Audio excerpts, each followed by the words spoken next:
এবার এবার আমি পেয়ে গেছি ওনার দলেরই, অর্থাৎ ছন্দনীর দলেরই একজন অভিনেত্রী সুতোবাদিকে।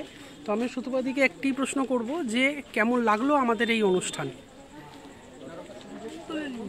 মানে আমরা লটারিতে নাট্যদলে এতজন একসঙ্গে করেছি, তা আমাদের বেশি সত্যি তুলনা নেই। আমরা এই যখনই আমাদের কোনো মিটিং, এই যে এই কিছুদিন আগে আমাদের এই যে মিটিং হয়ে গেল, সেইখানে যে আমাদের মানে এত আপ্যায়ন, মানে তাপসদার প্রদীপদার তো তুলনা নেই।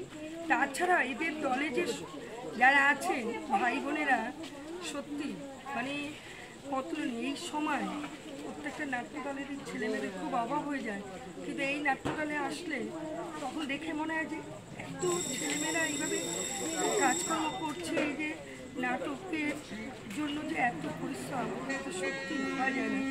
আমি তো ভেবেছিলাম লাইব্রেরির এখানে হবে হয়তো খোলা মাঠে, কিন্তু এই যে ব্যবস্থাপনা সত্যি ভাবা মানে ভাবতেই পারছি না। এই এত সুন্দর, অনেক সময় অনেক মঞ্চে আমরা যেগুলো করি, ফলে এটা ভাবার থেকে কিন্তু কোনো অংশ কম না। আমি আজকে অভিনয় করে ভীষণভাবে গর্বিত বোধ করছি। এতটা বড় মঞ্চ, এই যে দর্শক আসলে দর্শক, আমরা বলি দর্শক হচ্ছে ভগবান, সত্যিই তাই। কিন্তু দর্শকও হয়েছে, কিন্তু যা আছে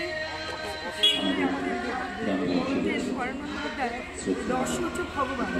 ভগবানরা আমাদের আশীর্বাদ করেন, আমরা সেই কারণেই মঞ্চ অভিনয় করতে পারি।